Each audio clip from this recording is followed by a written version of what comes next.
Are you ready? Stand by.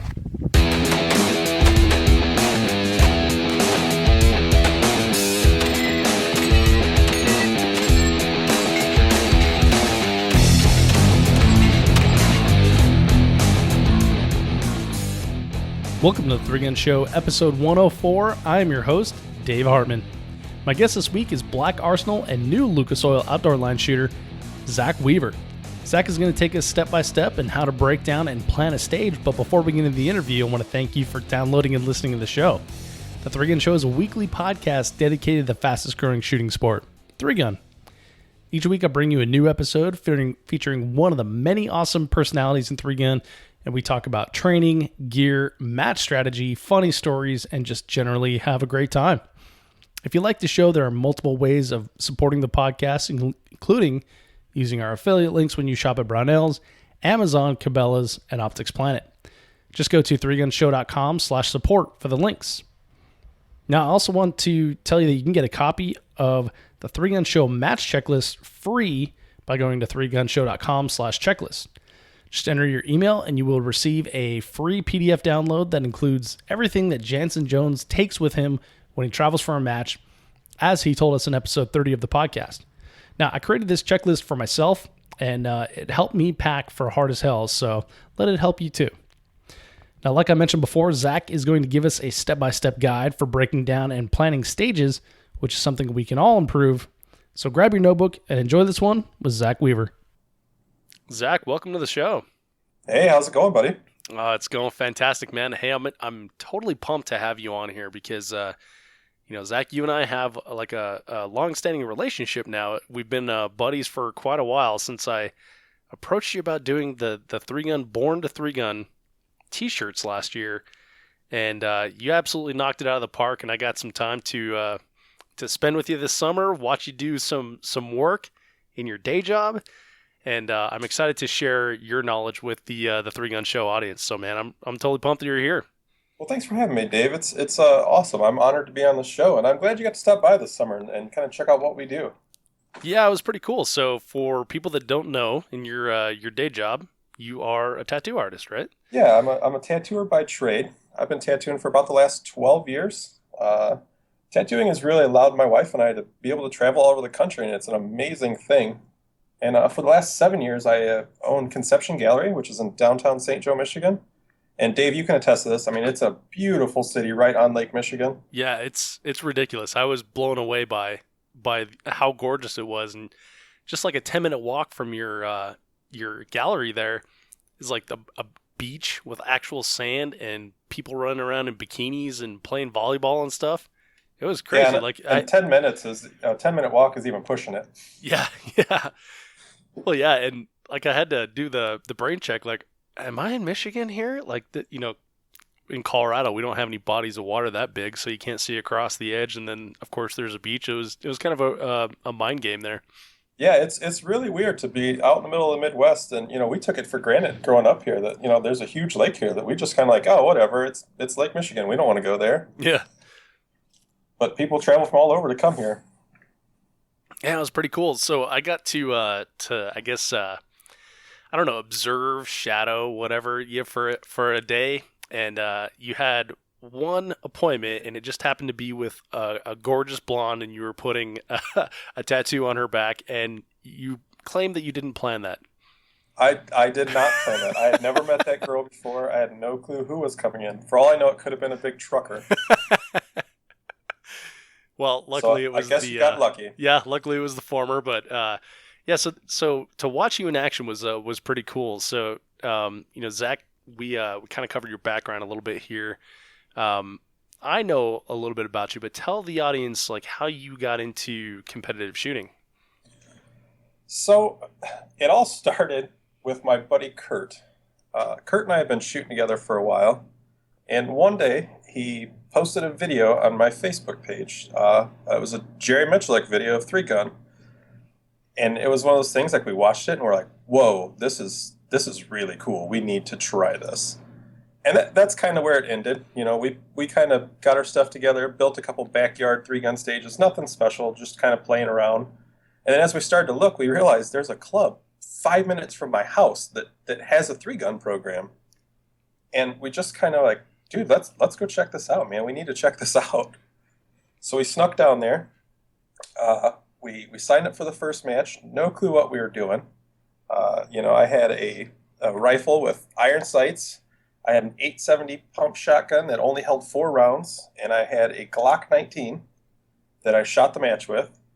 No clue what we were doing, just out there having fun. And little did I know, a week later when scores came out, because this is before practice score, or before they had practice score, Right. I had won my division. And, no clue. Won my division, finished 5th overall in the match. And I'm like, man, I must be good at this. Well, of course, as you go on, you realize, holy hell, you're not good at this. Right. I'm a natural. Yeah, exactly. After that, he had happened to start dating this girl that was probably about an hour from us, and her dad shot 3-gun up that way. So we went and checked out a club there and just kind of got hooked. So that was the fall of 2014. That was October of 2014. So 2015, we decided, we're going to hit this. We're really going to try to do this. So that winter, bought a bunch of crap that, everybody has, as much as I could afford at least. And we headed up to this match up in just south of Grand Rapids, Michigan, and started shooting. And as we were watching these people shoot, there's 3 shooters in particular there that are just smoking everybody. And come to find out, it's Rick Birdsall, Matt Kupica, and John Spreitzer. And they absolutely annihilated the match, but I knew right then, I'm like, those are the guys that I need to bother, and those are the guys I need to talk to. And that's what I did. I talked to them after the match, and I stayed in contact with them, and they really helped me out and really helped me grow my game, which was really neat. But my start was, pretty much like everybody else's. You just kind of see it and go, man, that's cool. I want to try that, and just kind of sneak in. The one thing, though, that I did that a lot of people haven't done is I jumped right into 3-gun. That was the first thing I saw, and that was the first thing I wanted to do. A lot of people kind of transition in from a pistol sport, and I just jumped into 3-gun. Right. Yeah, your start sounds very similar to mine. It was I think it was like an Iron Man stage on YouTube, and I did the same thing. Showed some buddies. I'm like, we got to do this, and then we kind of, messed around with shooting in the woods, setting up targets and stuff like that, and kind of some like mini stages that I'd be embarrassed of these days. But and then once I found out like my local club had a 3-gun match, then I went to that, and it was pretty much all over from there. And it sounds like the exact same guns too, like iron sight AR-15 and pump shotgun, and I had a Glock 17. At least I had that extra little bit of barrel there. Yeah, it's funny. I shot that Glock 19 about halfway through the 2015 season. So my first real season of shooting, I shot that gun. And we were actually at a match, and I was shooting on the same squad as Rick Birdsall. And he was watching me shoot, and I was struggling. And he says, dude, you really need to get a gun with a longer barrel. Oh, yeah. Yep, that's true. I should probably do that, buddy. Yeah, I hadn't even considered that. Like my buddy Bill shot like the 5.5-inch XD, and I just shot my Glock 17 because that's what I had, and I'm kind of the mindset like I don't upgrade unless I absolutely have to, and that may be like my German cheapness coming through or whatever, but I shot that Glock 17 forever, and then when I finally did get a Glock 34, it felt like cheating because the sight radius was so huge. Absolutely, it definitely. The first day I had that thing, I was like, where has this been my whole life? Yeah. So did you move to a Glock 34 then also? I did move to a Glock 34. Yeah, I did. It's what I could afford at the time, and it works, and I still shoot that same Glock. Nice. So then when I know that you help out with a lot of matches, and you've kind of dabbled into I guess I shouldn't say dabbled. You've like dove head first into match design and helping run a lot of these matches. When did that come about? Like, how long were you in the sport before you decided to do that? The first match that I helped design any stages for was in October of 2015. I had been shooting our local club match, which is Bend of the River Conservation Club, or BORC, as we like to call it. And I was kind of helping the match director just set some stuff up one day, and I said, man, I'll design some stages. So we set them up and designed them. and people really got a kick out of them. So he asked me to keep doing it, and then this season, this 2016 season, I jumped on full board as assistant match director and range engineer, or as you'd call it, or master stage planner, whatever you want to call it, and really have been trying to put together the best stages we can and putting together a premium match. We really pride ourselves in being a premier match in Michigan, and we try to pull from the Midwest. Yeah, and do you guys get a lot of participation from other parts of the Midwest? Do people travel to your match? We do. We get a lot of shooters from Indiana. We've got a few that come up from Kentucky. We have a bunch that come from Illinois. They're kind of from all over. Wow. And you guys ran a series this year? So we did not personally. We took part in a series. There's a series in Indiana called the Indiana Multi-Gun Series, which is a series of clubs. There's 6 clubs, and it's a point series. You shoot a match at each club. Your 6 highest totals, I believe it's your 10 highest totals this past year, count towards your record. And then you go to a top 16 shoot-off, which was held, and there's a prize table and all that good stuff. But our club was part of it. We were one of the clubs. And it's kind of silly because it's the Indiana Multi-Gun Series, and our club is in Michigan. Right. But if you know where our club is located, it is 5 minutes from the Indiana border. Gotcha. So you get there on a technicality. Yep. So how do you doing that club series? It seems like kind of a lot of fun.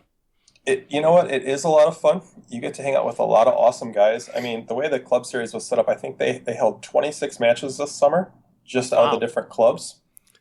Your top 10 scores counted. And you got to shoot with all these guys over and over again at different venues, which was really neat, and we got to travel all over the place.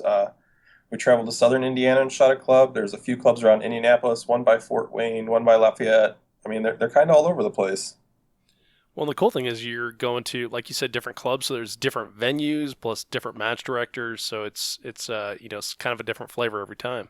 Yeah, it's really neat and really opened up what shooting can be in our area for sure. There's a lot of great shooters that shoot that. Yeah.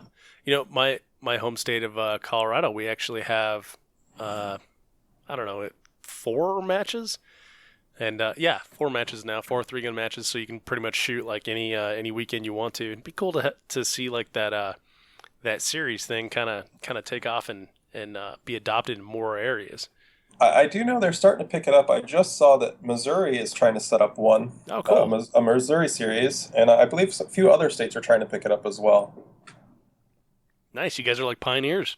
Something like that. I didn't have anything to do with it. I just shoot it. But there's some guys that really put it together and really put in a lot of hard work to make it go.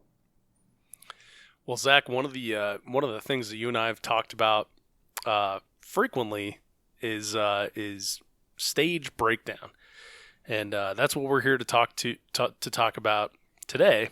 And the reason is you say that you've got a lock solid method for stage breakdown, and that you can teach it to me, because that's one thing that I'm pretty deficient in. Like I know the basics. I know I need to go find the targets, and I need to find the start position, guns and stuff like that. But you claim to have some sort of secret sauce you're going to teach me here today, as well as the audience. So to kind of set the stage, like when did you discover that you have sort of a knack for stage breakdown?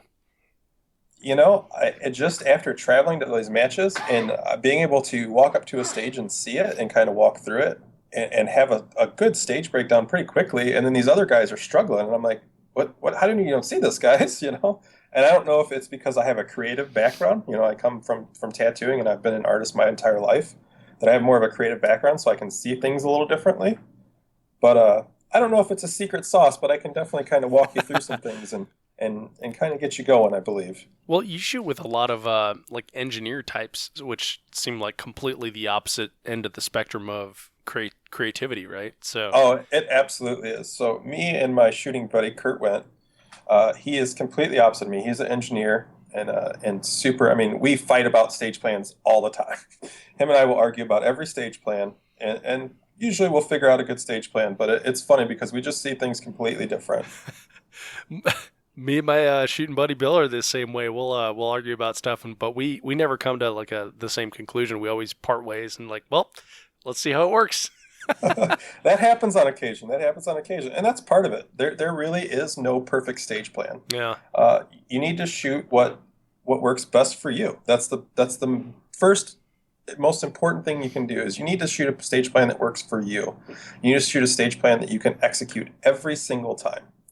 Sometimes people get these crazy ideas in their head of things they're going to try to do that they know they can't do, or it's not even that they know they can't do. It's just things they haven't practiced, and so they're going to put these in their stage plan, knowing they can't necessarily do it. But then all of a sudden they think they're going to be able to do it on the clock, and it just doesn't work that way. I did that this weekend at Hard as Hell. I was like, yeah, I'm pretty sure that I can hit a 360-yard target, elevated, in the wind, standing, leaning up against a VTAC wall. I'm pretty sure I can do that. Yeah, no problem. Got one of them. Well, you see a lot of things, just even simple things that you should be able to, or you can do with practice. 4-inch targets with the pistol at 15 yards, at 20 yards. People can do that. That's not a problem. But if you don't practice that, then you're not going to be able to do it on the clock magically out of nowhere. You need to be able to practice those things. And if you don't practice them, you're not going to be able to do them. So then you need to lean on your strengths of what you can do. Maybe that's the time that you need to go to your shotgun. Right.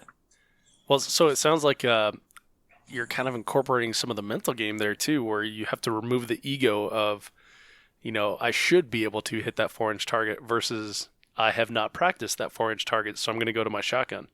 Exactly. And the mental game is a huge part of it. You need to have confidence. You do need to know that you can hit that 4-inch target, but you also need to be real with yourself. That's important. All right. So Zach, when you go to a match and approach a stage, what's the first thing you're looking for as you arrive? Well, so let me back up for a second. Oh, Before I go to any match, I try to do a little homework. Any match you go to, no matter if it's a club match or a major match, you can do a little homework. You can get on YouTube. You can usually find a video. You can get on Facebook. You can usually find a video. And there's a few things you can pick out of those videos right away. Is it a base style match? Is it natural terrain? Is there a bunch of long range? Little things like that you can see.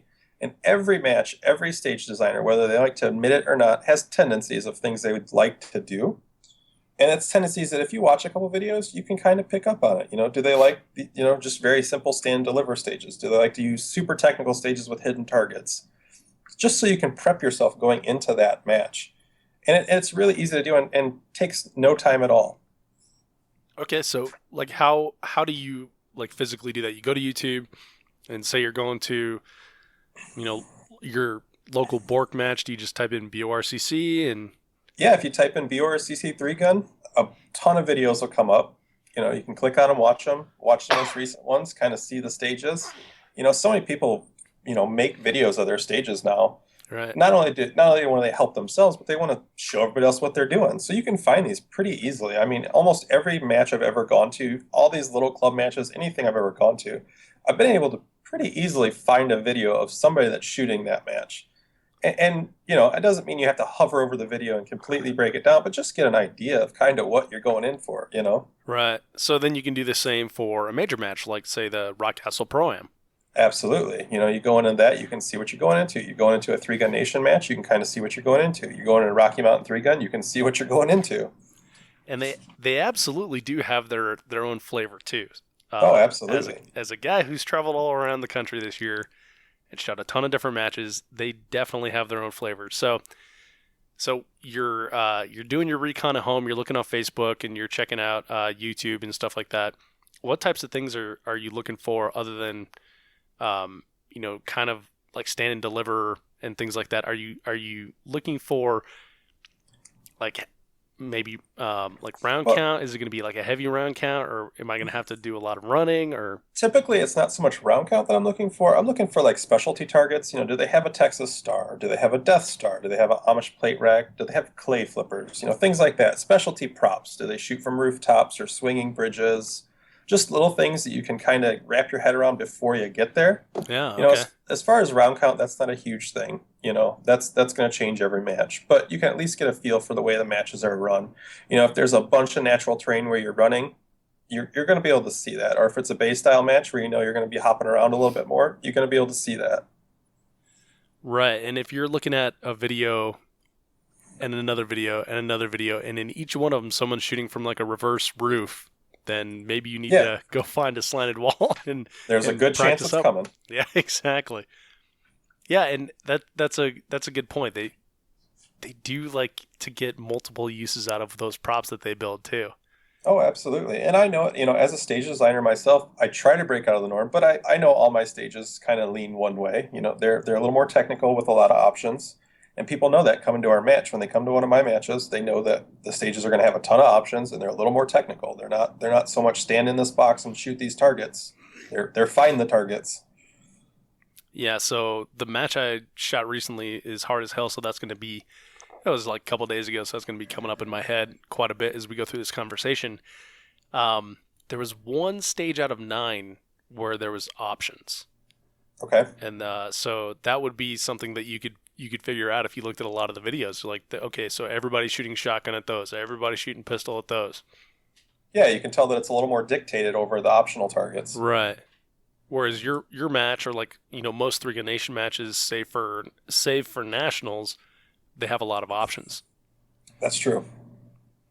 Okay. Yep, that's true.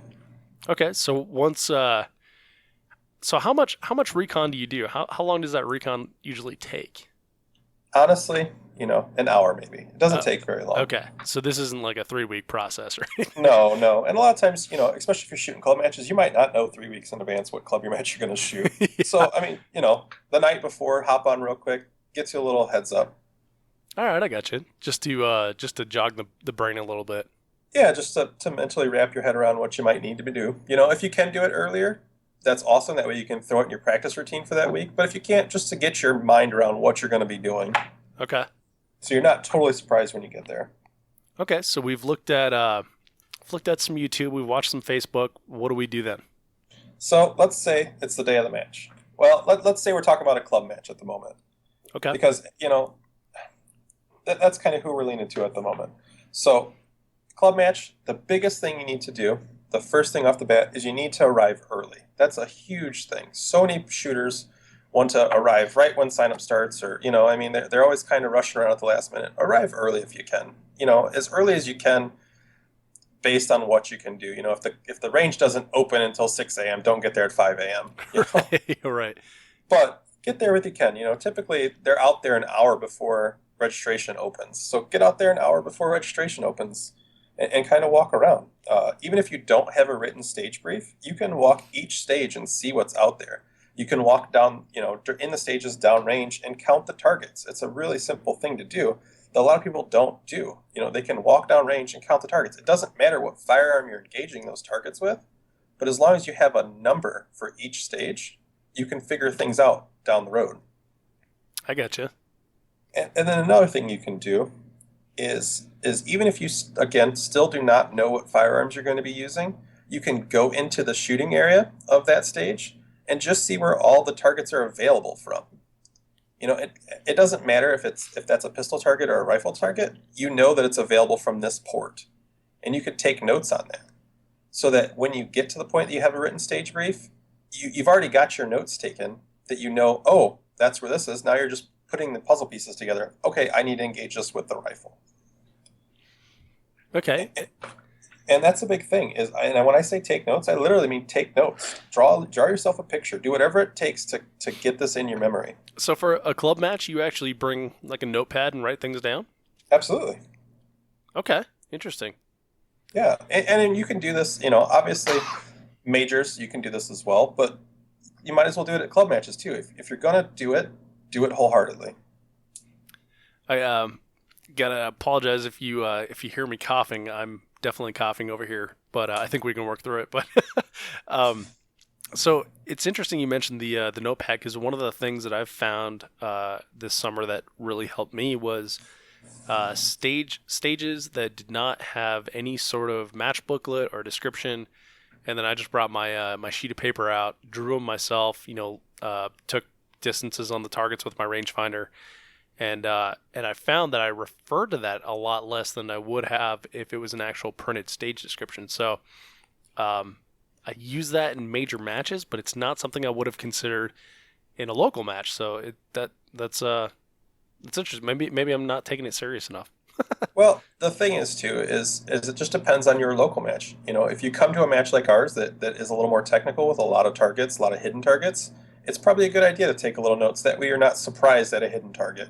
You know, if it's a stand and deliver stage where shoot this array from box A, shoot this array from box B. There's not a lot of stage planning going on there. Yeah, you're just moving from box to box and maybe switching guns in between or something like that. Yeah, which is terrible stage layout. But that's a different thing. It's a different topic. That's a whole different topic. Okay, so obviously you're arriving early, so you're able to have like the time to sketch it out and make some notes and stuff like that. Probably a big benefit of coming early as well is that they're only people that listen to the Three Gun Show will arrive early as well. Only people listening to this episode and that know the secret sauce. So everyone that comes late, you don't have to worry about them getting in your way as you're walking stages, or maybe getting caught in conversations when you should be programming stages in your head. Absolutely. You know, and that's like I said, I mean, it's just little things that people take for granted, like counting the targets. You know, I cannot emphasize that enough. I've seen so many people shoot a really nice stage, but they didn't really look at the stage, you know, and they get that, if you're finished, Oh, yeah. and they don't even know where the target is. Yeah. Search and assess. Yeah, and so just by, taking a few minutes just to walk down range before you get there and just count the targets, even if it's literally jotting it down on your hand or just a little scrap piece of paper that you know, stage 1 has 50 targets, stage 2 has 2 targets, you know what I mean? Whatever it may be, write it down. Okay, so we've gotten like a cursory glance. We've made some notes of maybe some hidden targets and things that you can only see from someplace. And where do we go from there? So let's say at this point you've either seen your written stage brief or you know what's going on. You've started to put together the puzzle pieces of where these targets are available from because you've already looked at that. So you know that these targets are here, pistol. These targets here are shotgun, and you kind of can move through the stage and see them. Well, one thing you need to really look at is at what point do you need to, what is the first array you need to get to out of the start block? And what can you do? Can you engage that from the start block, or do you need to move? Now, there's things you can do during that. If they're right out of the start block and you can engage, you need to figure out where your next array is. And if it's option targets, then you need to start looking at what the options are. If it is, a pistol shotgun option, you need to figure out what your strengths are. Knowing your strengths is really important when it comes to options. So if you're a shotgun guy, lean on your shotgun. If you're not, real fond of your pistol. If you're a pistol guy, go to your pistol. But what you can do is walk through the stage, kind of get a flow of the way you need to arrive to these targets. Because a lot of times, regardless of the way the stage is, you can get a flow and kind of set it up. So the other thing you can do is really look at conserving time. I mean, that's the biggest thing you need to do, and conservation of movement. So you need to get from point A to point B, wherever that last array is. So you need to be able to do that in the shortest path possible. So you don't want to do a bunch of zigzagging if you don't have to. And so these are all things you need to start looking at as you're breaking down a stage is what is the fastest route from the start box to the first array to the last array and anything in between. So you're not zigzagging around.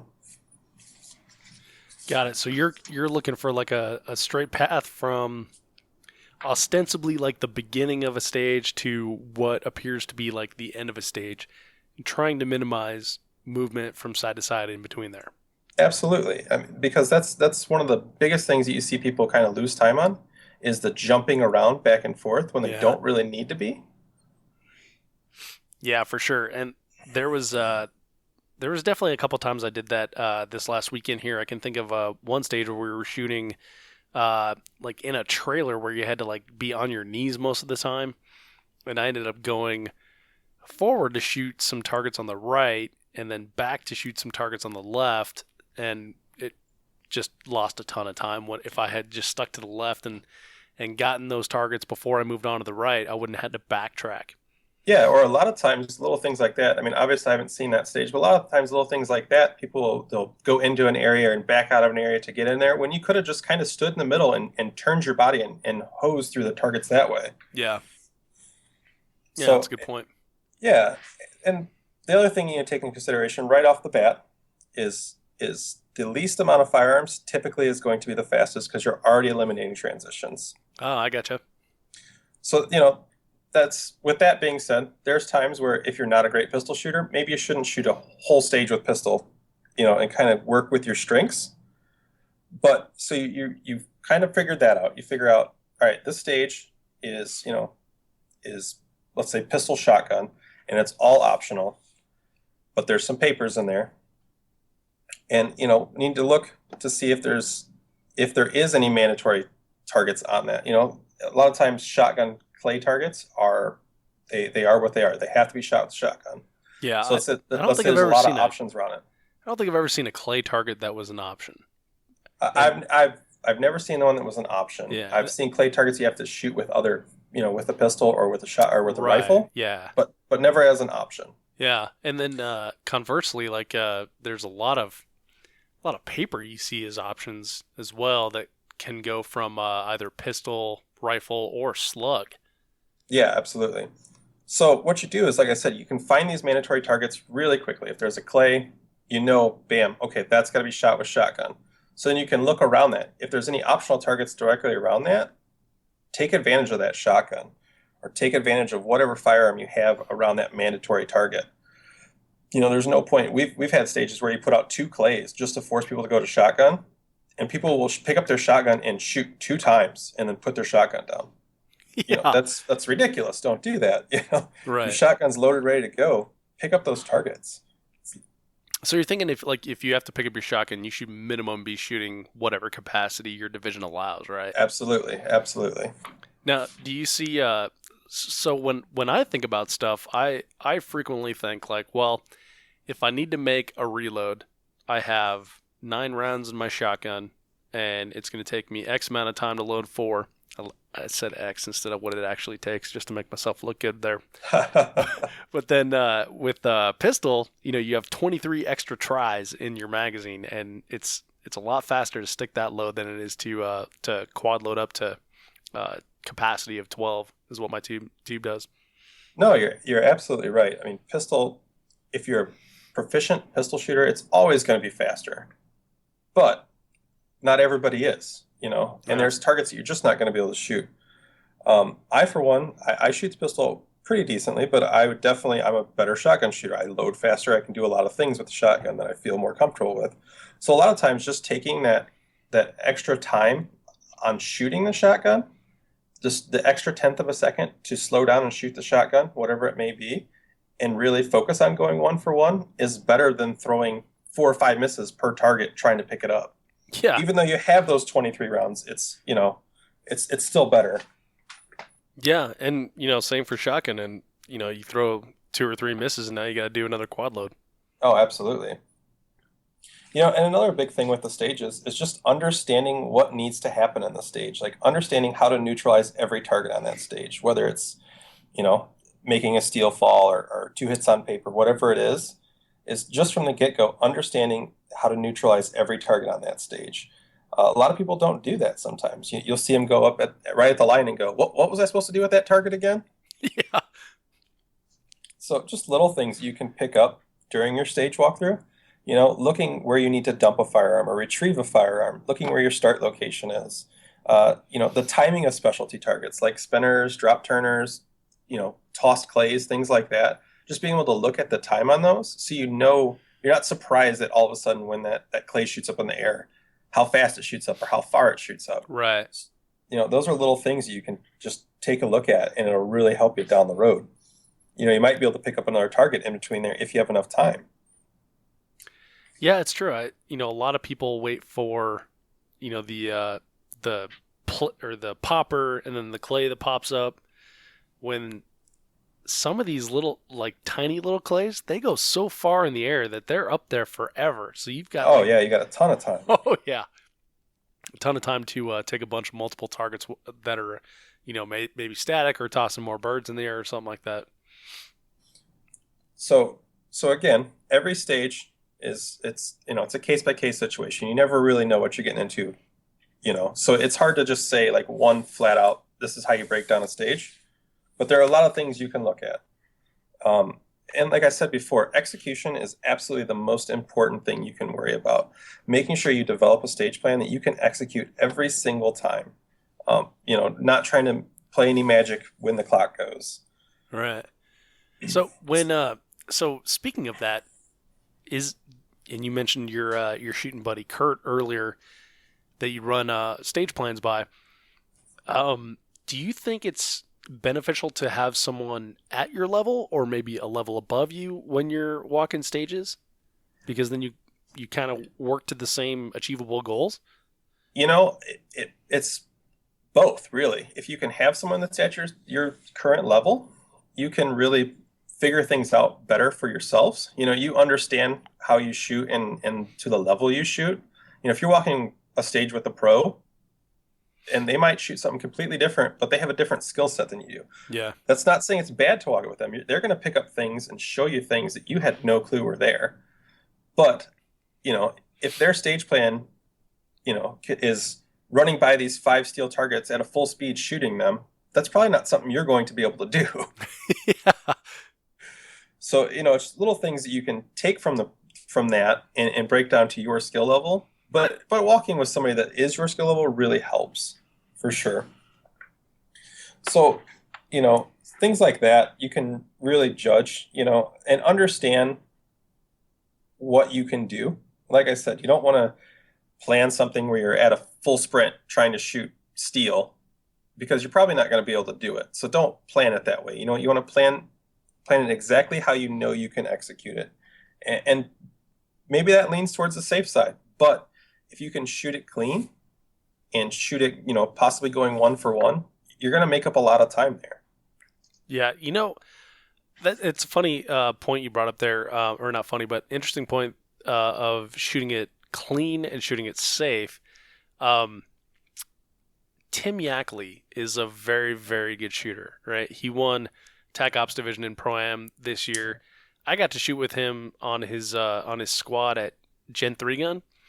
And the thing that I noticed is like he does not do anything like hero-wise that you would consider like outrageous or ostentatious. He's very, very conservative in his stage planning and in his loading and stuff. He just executes. Oh, absolutely. That's what you need to do. Yeah. Penalties will kill a match. If you take unnecessary penalties for some reason, it'll absolutely kill a match. Yeah, for sure. And don't plan crazy things like with your shotgun, like, oh, I'm going to run the shotgun dry and then put a match saver in while this clay's in the air. It looks cool, but probably shouldn't do it, But it'll make a great Instagram video, though. Oh, it'll make a great Instagram video, and it'll save you a bunch of time if you nail it. But, it's maybe not worth it all the time. Yeah, exactly. Like, are you going to nail it on the clock? Yeah, how are you going to nail that on the clock? I got you. So executing your plan is where it's at. Absolutely. And so from the beginning of the stage, you need to understand the start position. That's something that I think is underestimated a little bit or not thought about. Is people don't really think about the start position when they get there, whether it's low ready, port arms, whether you're holstered hands down start, whatever it may be. It sounds really silly, but if you're going to build a perfect stage plan for yourself, you need to build it from the beginning. And understanding how you need to get that firearm onto the first target or where you need to move from. So many people get to the line and go, oh yeah, what's the start position again? And at that point, they're already thinking about something completely different rather than their stage plan they put in their head. Yeah, for sure. So just building it in right away and building in the perfect stage plan for yourself, you're not questioning anything. And that allows you to be free to do whatever else you need down the road. And then, like I said before, figuring out where that first position is you need to be and figuring out if there's movement there. Is it something you can just draw and start shooting, or do you need to move, whatever it may be? And during that time period, what can you be doing during that time period to save yourself some time? While you're moving? Go ahead. While you're moving? While you're moving, whether it's,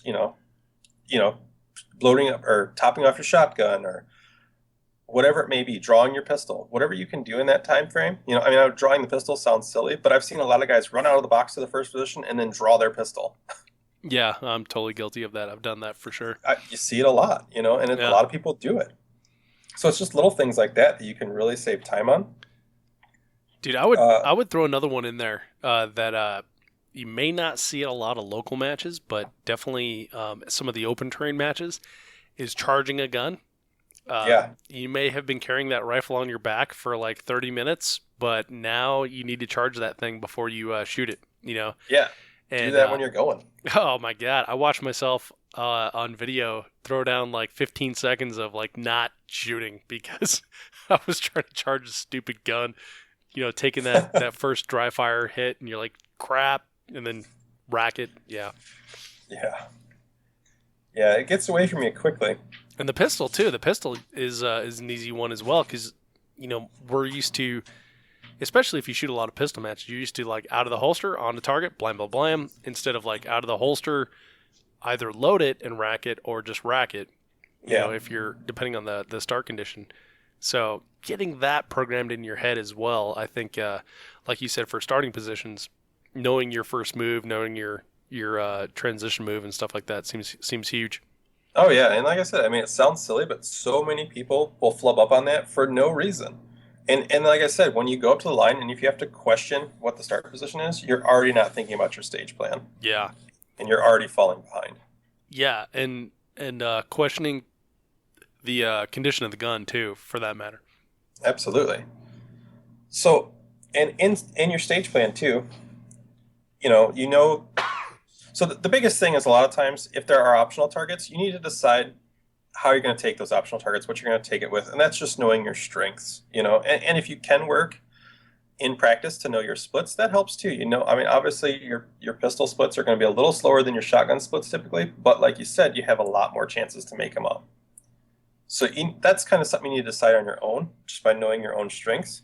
But little things you can do in your stage breakdown is looking at the arrays and figuring out where you need to reload. Mm-hmm.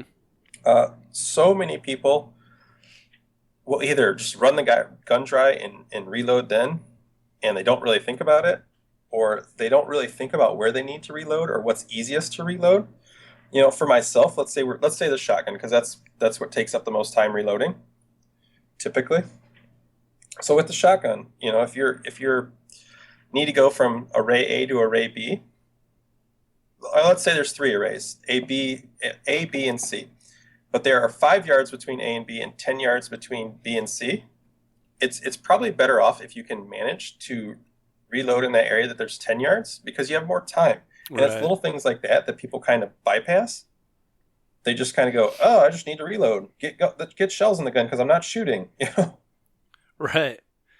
Yeah, and with when you have, like you said, when you have extra time to reload, you may actually be reloading when you don't need to, right? Absolutely.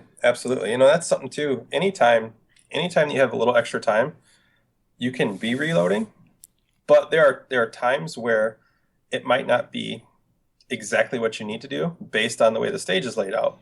You know, like I said, let's say you're shooting a shotgun and there's 3 targets in each of the first 2 arrays, and you got 9 in the gun. You don't really need to reload between those 2 arrays because you can sprint between those 2 arrays quickly and get on that next one, and then you can reload going to the final array.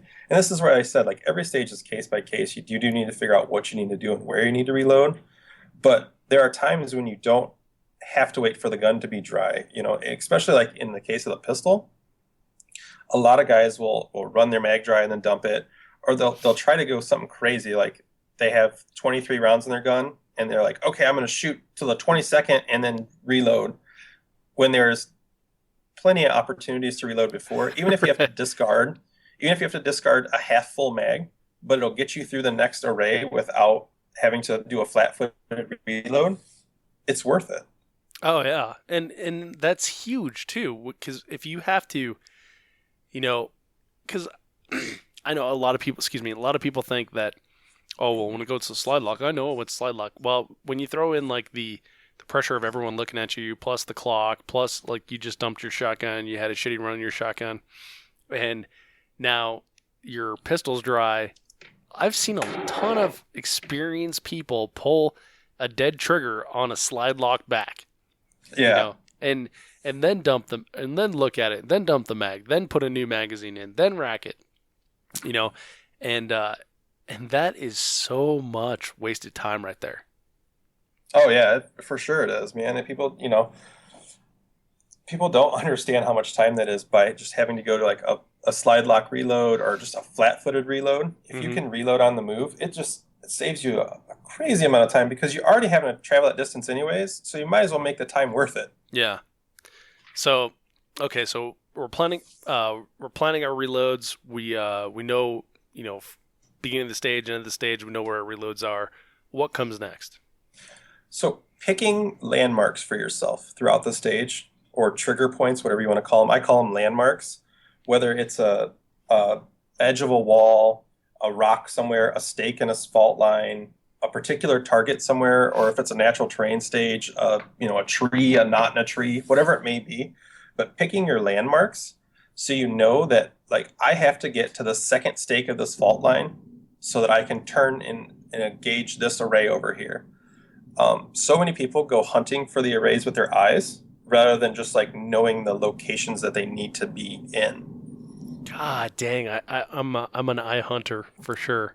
Oh, a lot of people are. And a lot of people will go, they get to the first array, they shoot the first array, and they immediately start looking for the second array. Yeah. Where they should already have a point in their head that, like, okay, I need to get to the edge of this wall, or 2 steps past this wall, or to this tree, whatever it may be, and then you can sprint right to that location instead of kind of like hunting for the targets and looking around. Yeah. One thing I've seen people do in stage walkthroughs that I don't think is such a great idea is they'll say like, oh, and then I'm going to take 7 paces, and then I will stop right here, and I will shoot that 200-yard target offhand. Because 7 paces in your walkthrough is way different than 7 paces when you're like out of your mind on the clock. Oh, absolutely. And that's just more numbers you're putting in your head for no reason. If you already know, you're like, I got 3 targets here and 4 targets here, then you're trying to remember, I got 7 paces in between them. You're just putting all these numbers in your head that don't really need to be there. If you can make a visual landmark, it's so much easier to lock in on that visual landmark and hit that point than it is to try to remember how many steps you need to take or whatever it may be. Yeah, for sure. I can't even remember how many pistol shots I've taken, let alone how many steps I've taken. No, absolutely. It's it's a little silly to do that. But if you can know that, pinpoint, like I said, like if there's a stake in a fault line, I have to get to that stake. I know I have to get to that stake for the next array, whatever that array may be. Okay, so once you've picked out your landmarks, you've imprinted them in your head. You know where you have to post up if you need to, or where you need to stick that reload, or where you need to start slowing down. What's next? So at that point, the biggest thing is knowing like where all your transitions are, knowing that once you have hit these landmarks, what you need to do at each landmark, and you don't always need to program every single target in your head. If you come up to a plate rack, you know that there's 6 plates on the plate rack. You don't need to necessarily go, there's 6 targets here. You go, I need to clean this plate rack and move on. And have, that's where you can also set triggers. Know that on that last plate, you need to automatically reload to go to this next array. So you can set triggers for yourself that way, which is a nice thing to do. Yeah, okay. So I like that concept. Let's dive deeper in that. You can probably use like a trigger point to, once I'm done with this target, I know I need to start bending down and putting my pistol in the dump bucket, getting my other hand on my shotgun to pick it up out of the bucket. Yeah, there's a lot of things in stage planning that's more than just hunting targets and shooting targets, and it's little things you can easily build in, like, landmarks, like trigger points on targets, whatever you know that when you come up on these 3 papers, right after those papers, you need to transition to shotgun. So when you shoot that last one, you're, like you said, you're automatically putting your gun on, putting your pistol on safe or whatever you need to do to put it in the dump bucket to pick up your shotgun. And there's little things you can build in along the way. Same thing with anything. If you need to reload, okay, I get to X popper. As soon as I shoot that popper and I get confirmation that popper's down, I need to move and reload and go to the next array. So just being able to mentally prepare yourself for that and really lock that into like, that's this point that whatever happens here needs to happen. So this might be a good time to bring up one of my favorite things to do, which is air gunning. And in your walkthrough, as you're looking like, okay, so here I'm going to dump my pistol, here I'm picking up my shotgun, or here I'm dumping my shotgun, I'm picking up my pistol. Zach, in your head, are you like figuring out which hand you're going to discard with, which hand you're going to go to the next gun with? So when you're stage planning and you're doing the air gun stage, do every motion as if it was real. Okay. Make sure you actually feel your reloads. If you're reloading your pistol in your air gun, bring your offhand down to grab the magazine and insert it in the pistol. If you're, picking a gun up, really pick the gun up. It's not really there, but you can go through the whole motions and you're building that into your brain of exactly how that perfect stage should look. And like you said, whether it's your offhand or whatever you need to be doing with your hands, you need to be planning that into your stage as well. Even if it's subconsciously, it's your body's going to continue to do that. Right, because you've already practiced that a couple times on your walkthrough. Yeah, absolutely. And just little things like that you can do that are really simple. By air gunning, it's great to be able to see all those targets, but make sure you're doing it properly. Make sure you're really seeing what you need to be seeing. Don't be just running around pointing at targets going bang, bang, bang, bang, bang. Really visualize that you're really out there shooting and kind of put that into your mental focus of like, this is how it needs to be done. When I reload, this is how it needs to feel. This is at the point that I need to reload. This is at the point that I need to dump. This is at the point that I need to pick up a gun. And kind of go through it that way. It's just little things that you can do like that will really help you. And again, making sure that you're in your walkthrough, that you're really in your air gun walkthrough, making sure you're hitting all your locations exactly where you need to see. It will help you immensely rather than hunting targets. And I know that I keep saying that, but it's the biggest thing that I can say is those landmarks will help you. Even while you're air gunning, put your pistol up, shoot, put your hands the way you would move with your pistol and go straight to that location and then get back onto target. Okay. And by building that perfect stage plan in your mind will help you continue it through your stage plan because so many people get lost after the buzzer. So I think I'm figuring out where your strength as a creative person comes in here because it sounds like a lot of imagination, a lot of imagining the gun in your hand, a lot of imagining dumping the gun, a lot of imagining where you're going to be when you're making that shot, what your sight picture looks like, what that reload looks like, what your footwork looks like. It's all like mental pictures. Oh, absolutely. Absolutely. So do you think that like that's like a strong suit for you, like being able to visualize what you're going to be doing when you're going to do it? Oh, I think so. I definitely think so. And being able to do that, it really will. It allows you to just be able to close your eyes and run through that stage. After your air gun stage, while you're waiting, if you're on deck, you'll be able to close your eyes and really go back through that and hit every point you need to hit. And it's just being able to visualize that, put it all mentally, just put it together. And it really, that's the mental side is the biggest side that people fail on. And that's stage planning is all mental. Okay. So we're doing our visualization. We've got all that stuck down. We're still doing our stage walkthrough. What's next, Zach? Planning your movements. Really planning explosive movements if you can. When you're traveling downrange, really plan. Okay, from this point, I need to explode to that point. Because so many people, again, this is like the target hunting thing, but they go from, I shot that target, let me jog over to the next one. And being able to really plan your movements, it helps you out. And then not, figuring out where you need to go. Like this is where I was talking about before about the shortest path. So if you have a lane right down the center of the bay and there's targets on either side, you shouldn't zigzag down it. You're just wasting time for no reason. Or if you can create a straight path straight down that, you might make the shot just a slight bit harder, but you're saving that transition or that movement time for yourself that makes it so much faster. And the little things like going into ports, you don't really need to like fully go into a port all the time. Yes. If you can stand back and see it. And that's the thing that will really cost you a bunch of time is you stick your gun through your port, then you got to get it back out when you could have stood 3 feet back and not wasted a bunch of movement and not had to deal with the port. So being able to like really look through your movements of the stage is really important. And again, just knowing your strengths on the stage. So, you know, if you walk through a stage and you go, okay, here's these pistol targets. They're right here. I can take these, or if I take 2 steps closer, you know, it's going to save me a little bit of time, or it's going to save me, you know, a little bit of headache. That maybe that time is to zigzag a little bit, but it's not, you know, you don't want to get crazy out of the way. It's just knowing what you're able to do and really understanding your own skill set.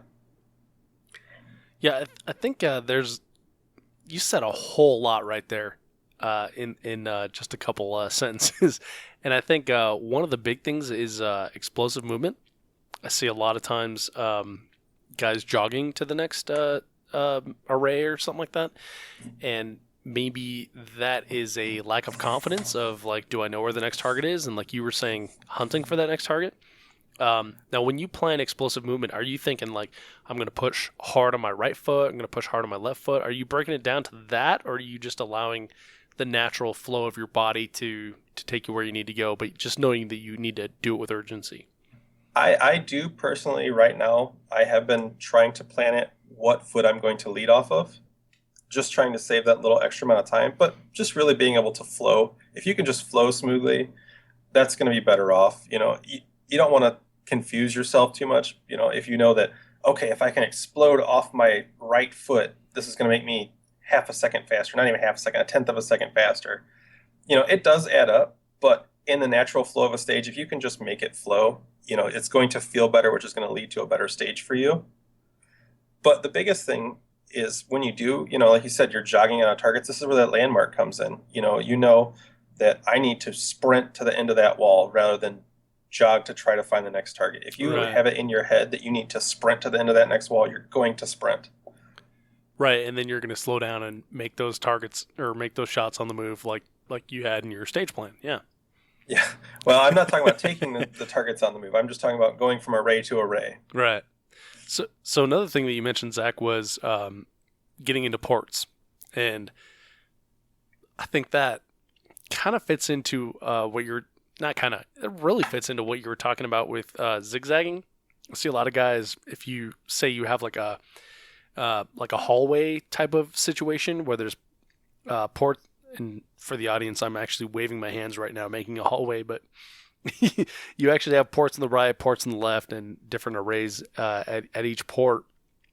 Like you said, Zach, if you can stay in the middle and see all those targets, it's still, you know, it's only like a 3-yard farther shot, if that, because most times, like the getting in that port does not buy you a whole lot.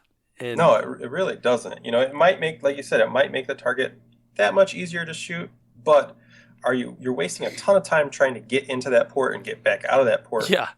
Just to go to a different port. You know, if you can stand in one spot and hit both ports without having to go into them, you're going to be a lot better off. Yeah, and I've seen people whack their guns pulling out of ports, or slides not reciprocating because they're whacking them on the top of ports and then they can't see the sights. I've seen all kinds of stuff. No, absolutely. I've seen that a lot. And you see a lot of malfunctions like that too, because people aren't realizing what the port is, you know, that they got their gun resting on the port or whatever it may be. You see a lot of malfunctions like that. Yeah, for sure. Okay, so we're making a straight line. We're doing it with explosive movement. What's next? Well, you know, at this point, again, you need to start breaking down the targets. You know, you've kind of already assessed where each array is, and you know what you need to do to get to each array.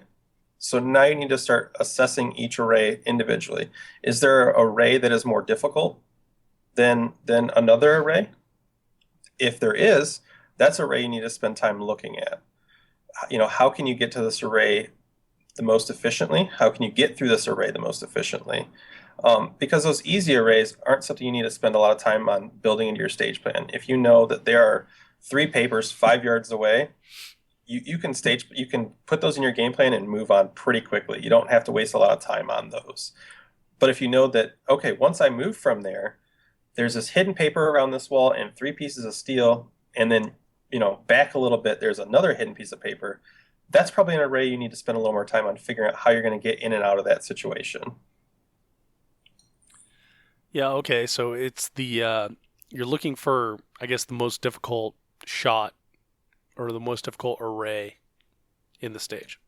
Yeah. It's not, not necessarily the most difficult shot, because the most difficult shot might be a straightforward shot. It might be that you have to shoot something, that's just out in front of you, but it's a good distance or a small target, whatever it may be. It's just the array that's going to be the most difficult for you to work through.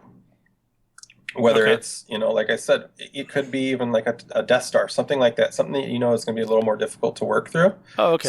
Spend a little more time focusing on that, just really visualizing what you need to do before you move on from that, and really understanding how to neutralize that target and what's best for you. And also understand when it's time to give up on a target. That's a big thing that a lot of people waste a lot of time on. That's okay. I am so glad you brought that up. So tell me about how you figure out like what target to give up on when. So I'll give you like a scenario. This weekend we shot 180-yard slug shots, and there's a great opportunity to bring every slug you own and go to war with that target. Or you can decide, like, look, I'm going to give it 2 solid chances. I'm going to give it 3 solid chances. I'm going to give it 4 solid chances, whatever that is for you, and then move on. So when you do your stage walkthrough, Zach, do you have targets like that of, like, this is how many rounds I'm going to give it, or this is how many attempts I'm going to give it, and then I'm just going to take the penalty? Yeah, typically what I want to do is know what that penalty is on the target. If it's certain rule sets have different rules or different penalties. Sometimes there's a high value target. You don't typically want to leave a high value target. Oh, yeah, and sometimes there's like distance penalties and everything. So, that's so you very really important to know. Break down every target kind of individually, what you're going to do. If there is, for some reason, there is a 4-inch pistol steel that is just a normal miss, it's a 10-second miss, you need to figure out how much time you're willing to really give up on that. You might want to sit there and bang away all day, but at a certain point, it's better to take that 10 seconds than time out on a stage and take a bunch of FTEs where they're 15 seconds piece or whatever they may be. Yeah. So really, that's just, you're going to have to know the breakdown of the rest of the stage and understanding, like, if that's the first target on a stage, you might not want to throw 50 shots at it. You might want to throw 4, and if you don't get it, move. That way you can engage the rest of them. If it's the last target on stage, maybe you want to spend a little more time on it, or if it's the second last target on stage, maybe you want to spend a little more time on it. It really, each stage dictates to itself, but just understanding your own strengths and what you need to do. So like you said, that 180-yard slug shot, if you know that, like, man, I have no clue where my slugs hit past 50 yards, then take 3, take 2, whatever you feel comfortable with, and just know that at that point you need to move. Whatever number you set it at, keep that number in your head. Don't go, oh, maybe one more, maybe one more. By setting that benchmark in your head, that's it. That's the tolerance you're going to allow yourself. I'm going to shoot at this 3 times and then move, period. And because that's where you see a lot of people flub up, is they'll go, I'm going to shoot at this twice and then move regardless if I hit it. Then they go, oh, I was really close on that one. Maybe I should throw one more. Oh, one more. And they keep fumbling around because then they're having to load or whatever it may be. And you're just wasting a bunch of extra time. That is it's a dangerous game, and it's easy to get caught in that game. It's like, I was so close. I could totally hit that if I had one more round. It absolutely is. At the Pro-Am, we had a couple stages like that were really set up kind of weird, where, the time at was 100 seconds, and you're watching some of these top-level guys finish the stage in 90 seconds. And there's like, well, hell, there's no way I'm going to get through the stage in 100 seconds. But it's not, you have to understand the time frame and know that, like, that stage had 6 200-yard targets on it that you had to engage. it was two 200-yard targets you had to engage twice from 3 different barriers. Mm-hmm. If you know you're not going to get through it, or whatever the time frame, you kind of need to game plan it a little bit or game it yourself. Go in, okay, I'm going to throw 2 shots at each of these and move because I would rather take the miss than the FTE. And it's little things like that save a lot of time. I timed out on that stage, horrendously timed out, because I thought I was going to go hero and hit all these.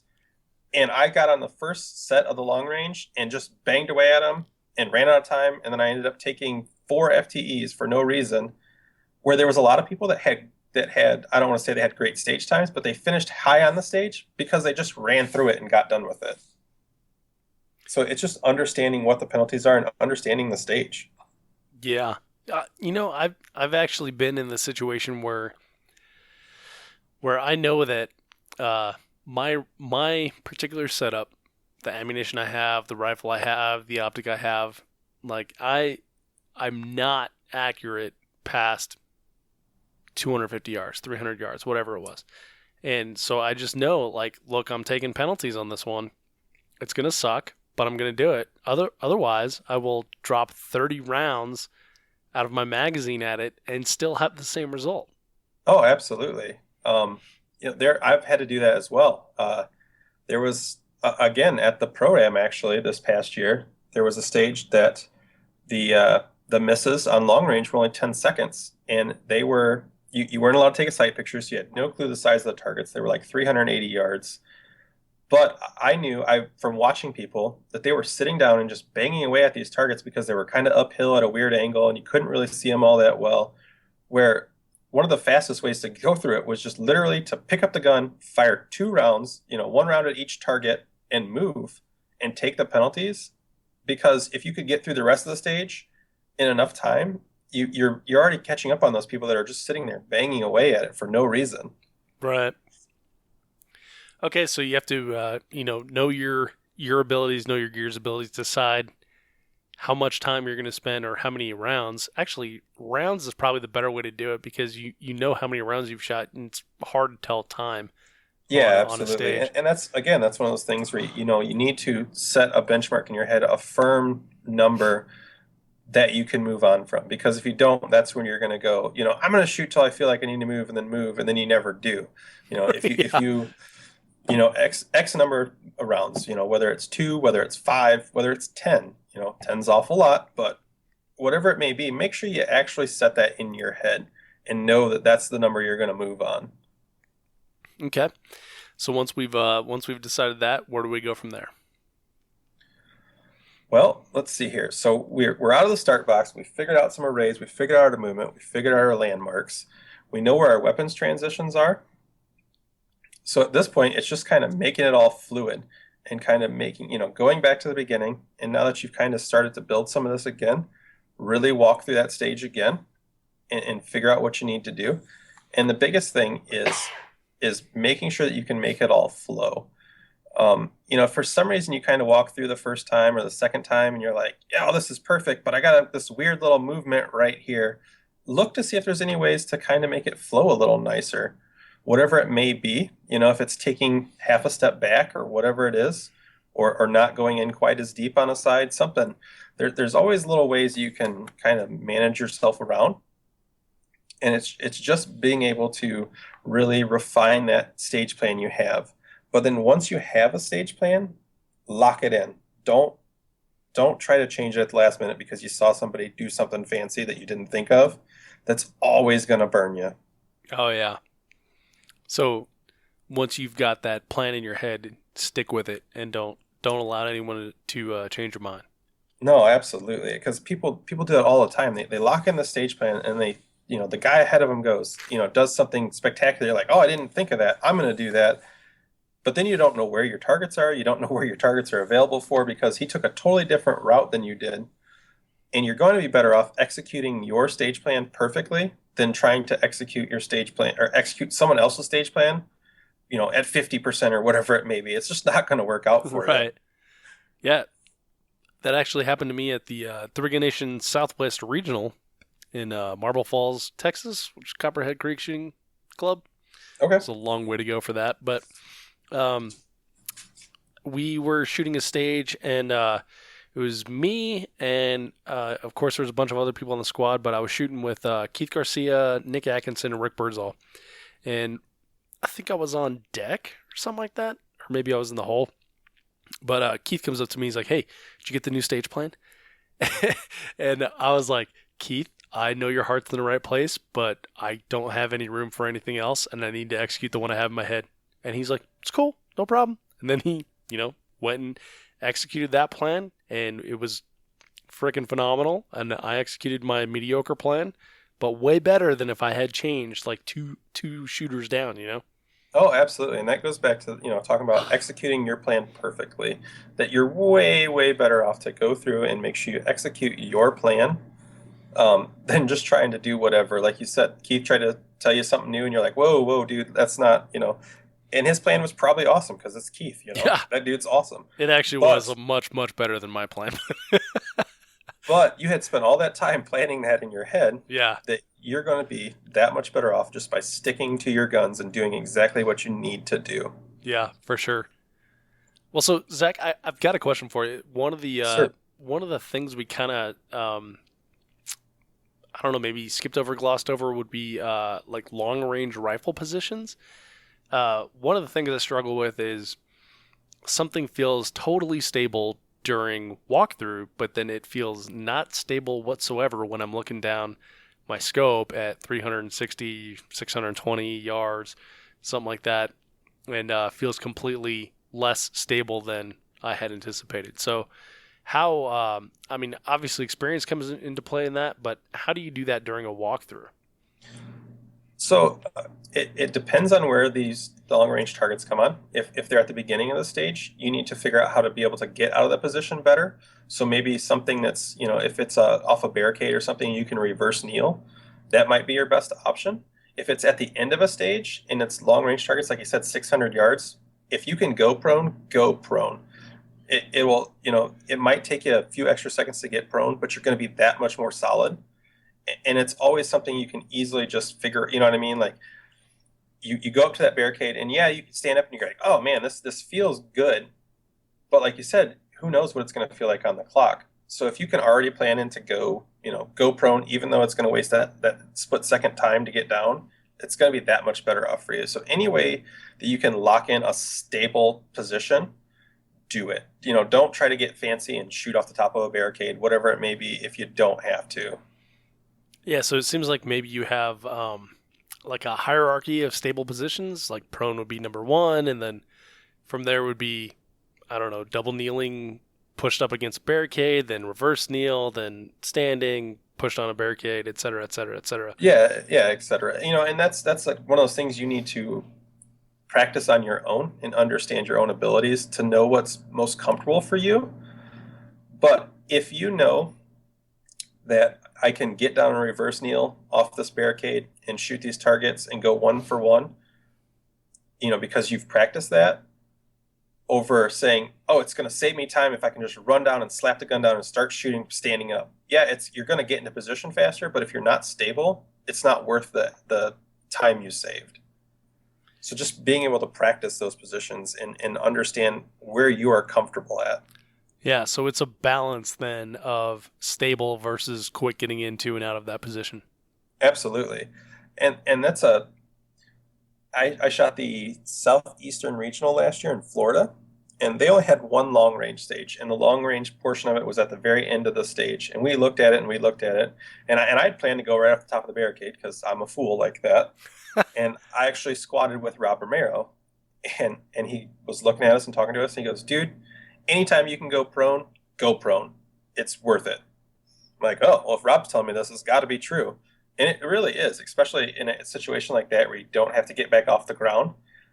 Take that extra second to get down because you're going to be that much more stable. You're going to be able to just go through those long-range targets at a better pace than if you were trying to catch your breath huffing and puffing off a barricade or whatever it may be standing up. So true. So your default should be to go to the most stable position. And if prone is that position, then go to that position. Absolutely. Your default should always be to go to the most stable position you're comfortable with. And again, sometimes stages dictate that. If it's at the beginning of a stage and you need to be able to move quickly out of that. Prone's probably not the best idea, but go to the next most stable position. Take that hierarchy of what is the most stable position you can get in and out of the quickest. Got it. All right, so it sounds like we've got a pretty good stage plan. Excuse me. Sorry, I've got a little bit of a cold from hard as hell, but so we've got a good stage plan. We know what positions we're going to hit. We know the path we're going to take. We know the transitions we're going to make. So after we've got that stage plan, now we have to go make like 9 other stage plans, depending on the match you're shooting. How do you keep all that straight in your head? This goes back to taking notes if you can. Okay. Obviously that's that. There's times you're not going to be able to take notes, but if you can take notes, make little notes for yourself, even if they're really simple notes. You just something that will jog your memory, because a lot of times we don't need extensive notes to help us. Some people have a bad memory, but most people don't. Most people have a pretty decent memory as far as like if they have something to jog their memory, then it's going to be good. Even if they write, after first array, hit second stake, that way they know, oh yeah, I have to go to the second stake to go to the next array. Just little notes that you can jot down yourself, or draw yourself a picture, whatever it may be. Just something that you can be able to jog your memory with. Okay, so you're breaking it down that far on your notes then to like your movement, your positions, and the landmarks and everything. Well, typically you don't necessarily need to get all the positions in your notes, because that comes from that visualization, I can't talk, good Lord. From visualizing the stage. Yeah. You know your positions. So just taking the notes to know that how to get from point A to point B, or when you need to get from point A to point B, just to something, like I said, to just be able to jog your memory, because by the time you get back to those stages, you're going to be pretty well off of understanding how you need to get to that stage or go through that stage. Okay. So we've got that we've got our stage plan down. We've got multiple stage plans down. Now, what are we thinking about right before that buzzer goes off, or maybe the 10 minutes before that buzzer goes off, or we have to reset for 5 or 6 shooters? What's going through your head while the actual match is happening? I am trying to visualize whatever stage I'm on, visualize that run through that we built into our head. Continually, just over and over, visualize that stage. Try to remember every point you can, and as you're resetting, you should be resetting. That's a huge thing you need to be doing. But you can still continue to hit those visual elements with your eyes. As if you go to reset a popper, know that, okay, that was the popper I need to, reload after. So reset, kind of keep the eye on that popper. Little things like that. So you can continually visualize that stage even as you go throughout the day or through that stage. I gotcha. So it's just keeping the stage fresh in your head, visualizing this is what I'm going to do here, and maybe some eyes closed air gunning type stuff. Yeah, typically, the eyes closed air gunning stuff is great. I typically don't do that until I'm on deck or whatever it may be. Okay. But because you want to keep everything going smoothly. You don't want to be that guy that's standing in the back air gunning for no reason. It's getting yelled at to reset. It's true. So speaking of that, so how do you balance? So 3-gun is a social sport, right? We see people once a month, once a week, once every couple months that we don't see frequently. We're excited to see them. We want to talk. We want to, share all the cool things that are going on in our life, maybe the sweet revolver we picked up or what have you. How do you balance the social aspect of 3-gun with keeping your stage plan and your match in your head? So a lot of the social stuff, what I try to do is either make it, if I'm on a stage and I want to talk to somebody, try to keep it till after your run. After you've made your stage and actually shot the stage, then you can go through, because you got time until the next stage. So you could socialize then before you need to really start concentrating on the next stage. Or if you're on a stage and you're like the second to last shooter, give yourself a point at where you need to start locking your head into where you need to be. If it's 3 shooters out, if it's 2 shooters out, whatever you need to do, you should be able to socialize. It's a big part of this, and it's a great thing about this because everybody's so awesome to talk to. But at a certain point, you need to be able to flip that switch and say, when I'm 2 shooters out, that's when I really need to kind of shut people out and start focusing on what I need to do. So then, okay, so 2 shooters out, you start to focus on what you need to do. How do you, from one perspective, how do you politely let people know that you're getting in the mode, getting in the game, you're getting in your head, and then from the other perspective, how do you decide like, hey, when it's time to leave, your friend or someone who maybe you admire, like a Keith Garcia or Greg Jordan or something like that? How do you leave them alone? That's one of those things you just kind of need to decide for yourself. And I know that sounds silly saying it because I'm supposed to be here telling you what to do, but every person is different, as far as the timing wise is, you've walked through the stage, you've got a stage plan of what you need to do, a plan of action of what you need to do. If it's something you need a little more time to think about or whatever it may be, if it's a complicated stage plan, maybe you need to leave that person a little sooner than you thought. That's where I say, like, it's not always 2 shooters, it's not always 3 shooters. It's whatever you need to be, wherever you are comfortable, you really need to focus on that point. Like, if I know that, man, this is a really complicated stage, I really need to start paying attention well ahead of time. That's when you can kind of back away from people. And you can, politely say, hey, give me a few minutes here. I'm just trying to think out what I need to do. People are real receptive. And a lot of times people get right away that you're trying to focus on something. You know what I mean? Yeah. And so it's being perceptive. It's watching the cues maybe of what that shooter's doing. And then also, I would think at this point, like as shooters in the sport, we're all familiar with getting your head right and everything, that we should just have an agreement that we're not going to get butthurt when someone says, hey man, I need a minute, Oh, absolutely. Absolutely. And that doesn't mean you need to be a dick about it either. You don't need to push Right. someone off, but you say, hey man, I just need to walk through my stage mentally real quick. Give me a few minutes or whatever it may be. Most people are really open to that. And like you said, people also don't need to be butthurt by that. Right. Okay. So we've got our stage plan in our head, walk into the line, stage reset. Are you ready? Stand by. The biggest thing you need to do at that point is not be caught off guard by the buzzer. You see that a lot. People being caught off guard by the buzzer when that buzzer goes off. They're standing flat-footed, they're whatever they're doing. You need to be able to be ready to spring out of the box when you're ready. To be able to spring into that plan of action that you had set in your head. Right. So I like the way you worded that, spring out of that box. So you're not just standing there like you're, waiting in line for a Qdoba burrito or something like that. You're, like a puma ready to pounce coming out of the box. Absolutely. Right? Absolutely. Be able to, get yourself into a position that you're be able to move out of that box quickly. And that's where I talked about earlier, not overlooking the start position, knowing how you have to hold that firearm and knowing how you can get yourself into that position to move out of that box quickly. You see so many people standing upright, feet shoulder width apart, just kind of standing there flat footed. And it just doesn't help you at all if you can't get out of the box quickly. Yeah, you might as well have your hands in your pockets at that point. Absolutely. So, being able to understand the way you need to move. Actually, I've been working on this a lot in dry fire. I've been dry firing a ton this off season so far, but I've been working on this a lot as my movement out of the box. A lot of people, when they first come out of the box, they do like a weird little stutter step thing to get themselves going. Yeah. Where if you can really focus on preloading one of your legs, and what I mean preloading one of your legs is being bent but having all your weight on that leg to really force yourself off of that leg, you're kind of eliminating that hitch step that's just wasting just time, for no reason.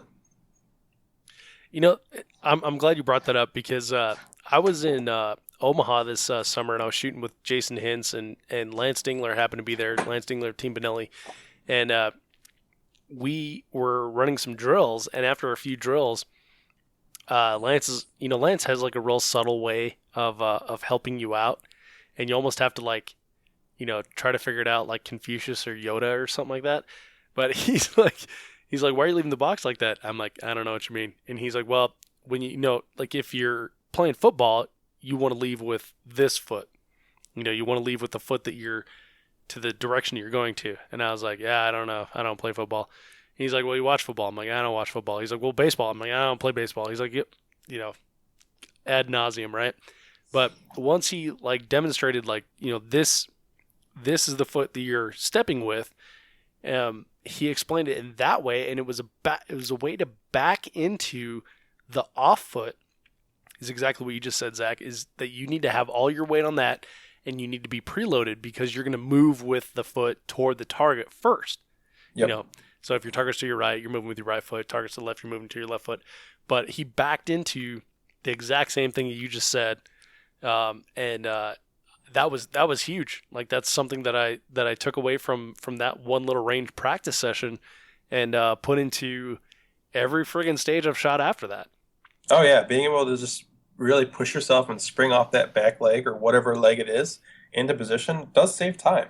Yeah, because what I was doing was, like you said, standing straight up and then rocking back to that leg once the timer hit, and then going, and that just wastes so much time in like a game where fractions of a second really mean a lot. Yeah, it really does. And that's a thing that you can cut out immediately just by doing that. You're saving time immediately just by being able to do that. Yeah. Yeah. And, when you're saving time, like right as the buzzer goes off, it like sort of sets the tone for the whole stage. Yeah. And that's the whole, like when you're in that box at that start position, be ready to spring out of that box. And again, that's why I said before, understand where that first array is. I see a lot of times where you see people standing in the box facing downrange and their array's off to their left. Face that way, face the way towards your first array. Yes, absolutely. Face. It seems so basic, but until, when you're a new shooter, and you probably remember this, like stuff like that has to be pointed out to you. Yeah, absolutely. And you just don't think about it. People just bypass it so easily. And it's so simple just to face the first array. How simple is that? But we all overlook that a lot. Yeah. Yeah, for sure. And another thing that kind of goes along the same lines is disregard the shape of the box that you're starting in if you're in fact starting in a box. And a lot of people will they'll align their feet parallel or perpendicular to a certain side of the box when it's just a box. It's like 3 foot. You just got to be in the box. Yeah, you just have to be in it. You don't have to like be parallel to it. And the other thing too, and goes again for being silly, is stand close to the edge of the box. You don't need to stand in the middle of the box. Sometimes these start boxes are like 4 feet by 4 feet. You don't need to stand in the middle of it when you can stand by the edge of it. Yep. All right, so then we're off and shooting, and we're executing our plan. So is there anything that we missed in the stage breakdown analysis? The biggest thing is sticking to your plan and sticking to your reloads. When I count pistol, I count 2 shots per target, regardless of what it is in my stage plan. If it's paper, if it's steel, that accounts for any misses that I might make during this stage. You might go 1 for 1, but if you count 2, you're giving yourself a little bit of buffer. But regardless of what I do, if I've planned to reload somewhere, regardless if I go 1 for 1 and have a bunch of rounds left in that magazine, you still do that reload where you planned it. Don't swing things out just because you think you're going for it. Yeah. That's a good point, and I think like a lot of times your pistol mag doesn't go as far as you think it will. So oh, absolutely. So making that reload where you had planned is very, very important. Oh, absolutely. Like I said, there might be, let's say 20 steel in 2 arrays, and you go through it with a 23 round mag, and you've planned to shoot 2 at each of them, and you make it 1 for 1 in the first array, first 10 shots, you say. Well, you're like, well, I can go to the next array and do that instead of reloading. Well, now you don't go 1 for 1. Now you have flat-footed reload when you had a chance to reload and save you a bunch of time. It's little things that you need to really just stick to your game plan and do it. Yeah, definitely. That's just one of those things that you really, I can't say enough, is once you build a stage plan, stick to it. Understand your strengths, understand how you need to execute the stage, and make it a plan that you can execute 100% of the time. Whether it's safe or crazy, make sure you can execute that 100% of the time and stick to it. I love that. That's a great final wrap up of that particular topic. Zach, you friggin' nailed it right there with the stage breakdown. And I know for one that I am going to go back and listen to this a bunch more times and get that stuff stuck in my head so I can improve in the 2017 season. Well, Zach, got a couple more questions for you here. We're moving to wrapping up, but first, you mentioned dry fire. Can you give me an idea of like what your goal is with your dry fire practice for this season? So my biggest thing with dry fire this season is weapons transitions and movement in and out of positions.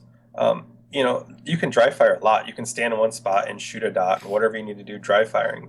But there's so many other things you can do in dry fire. You can set up little movement drills in your house, in your basement, wherever you do dry fire. I'm a lunatic. I have a video of me running through my house, transitioning weapons all over the place. It's pretty funny to watch, actually, but you can do so many things in dry fire that will help you out later, especially weapons transitions. That's a huge thing that people overlook. And dry fire is a great place to get that out of the way. Nice. Well, you'll have to send me the link to that video so we can include in the show notes, and all the listeners can enjoy it as well. Well, Zach, where do you see the sport of three-gun headed? So, this is easy to say because you just shot one of these matches. You shot hard as hell this past week. Yeah. But I see a lot of specialty matches coming. Obviously the sport is going to continue to grow, but I see a lot of specialty matches. They're already starting to pop up. You have these hard matches like Iron Man, like Hard as Hell, like Blue Ridge. Then you're starting to see more team matches, things like that. I think there's like a 5K 3-gun match. There's little things like that are starting to pop up. And I think you're going to start to see a lot more of these specialty matches pop up, whatever they may be. And someone's going to come up with something crazy soon that's going to top those, Yeah. Yeah, team matches, I'm definitely seeing a lot of those, and those are super fun. And I'm actually shooting a run and gun. I think I'm going to shoot the, I think it's, what is it, the 15K? It's like 9.6 miles or something like that. Something like that. Yeah, so I'm going to shoot the 15K, and it's a 2-gun match, and you get a run between, stages, and there ends up being like 7 stages over 10 miles, which sounds like a kick in the pants. Yeah, that definitely sounds tough, but it sounds like a really fun thing to do. Yeah, for sure, and a good motivation to get myself back in running shape, of course. Absolutely. All right, well, Zach, really appreciate you, putting together such a great topic for the show, and long time coming, man, and I really enjoyed this time here. If you can leave the audience with just one thought or one piece of advice, what would it be? If you want to do this sport seriously, really put the time in. Really make no excuses for yourself. And it's hard to do. I've done it myself. You make excuses for yourself. But if it's something you want to do, make the time to do it. I'm married with 2 kids, and I used to make excuses. I don't have time to do that. I don't have time to do that. Get up an hour early. Stay up an hour late. Do whatever you can, but don't make any excuses for yourself if you want to do it. I love it, and coming from the guy who is busier than most people I know, so you can definitely do it if you want to. Well, Zach, this was a ton of fun, man. I really appreciate your time and your generosity. Generosity in spending that time here with the audience and sharing everything you know. So thanks, man. Thanks for being on the 3-Gun Show. Well, thanks for having me. It was a great time, and I know there's some good nuggets in there. It might be jumbled up a little bit, but I know there's some good nuggets in there for you. No, I'm going to go back and listen again, man. This is great. Well, thanks for having me, Dave. I hope you enjoyed that interview with Zach Weaver. Man, this one was great. It was a ton of fun to do. Actually, Zach and I were just chatting about some concepts for stage breakdown and planning, and he was really just trying to help me out when I said, hey, man, do you think we can talk about this for an hour? And then we decided to do it for the show. So, which is cool because now everybody gets to benefit as well. So huge thanks to Zach for putting this together, as I know that all of you 3-Gun Show listeners are going to enjoy this one. Links to everything we talked about, including videos of Zach running around his house like a maniac, can be found at 3gunshow.com/episode 104. Now, again, check out 3gunshow.com/support before you shop at Brownells, Amazon, Cabela's, Optics Planet, etc. We earn a small commission on what you buy at no additional cost to you, and your purchase helps keep the show running. And a lot of you guys have been using those affiliate links, and it's much appreciated. It really does help with the cost of the show, so thank you. Now, I have a couple reviews to read from iTunes, and I read each review, and I'll definitely read yours on the show if you leave one. And if you have iTunes, you know how to do that. So, first one here is from Fish in the Fly. And Fish in the Fly says, awesome show and great information. 5 stars. This is a great show, Dave, and the information it provides is priceless. As a relatively new 3-gunner, I consider this to be part of my weekly training. I look forward to the new release each week, and I really enjoyed the 100th episode and getting to know the man behind the microphone. Who knows, maybe someday you will be interviewing me. Keep up the great work. Well, thanks, Fish in the Fly. You know, I totally appreciate that. It's great to have you listening to the show. And, well, if you liked the 100th episode, maybe we'll do some more stuff with me coming up. So keep an eye peeled or ear peeled for that. All right, and the next one is from Red Dawn 1313. Great name there. And Red Dawn 1313 says, great podcast, great host, great guests, 5 stars. If I could give this podcast more than 5 stars, I would. I found the podcast when Dave put out show 100, and it was so great, I decided to start from episode 1. I just finished with number 20 with Taryn, and it was so funny, I blurted out laughing at work. I'm an editor, and it's like a library here. I'm getting into 3-gun, and the information is priceless. Thank you for your hard work, Dave. Ryan from Florida. Well, thank you, Ryan. Happy to have you, man. Thanks for listening to the show, and glad you're getting into 3-gun. It's interesting that both these people found out about the show at episode 100. Like, all I had to do was 100 episodes, and people start climbing on board. So, totally kidding, but thank you guys for writing those reviews in there. And thank you so much for downloading, listening, and subscribing to the show. I'm Dave Hartman, and I'll catch you in the next episode.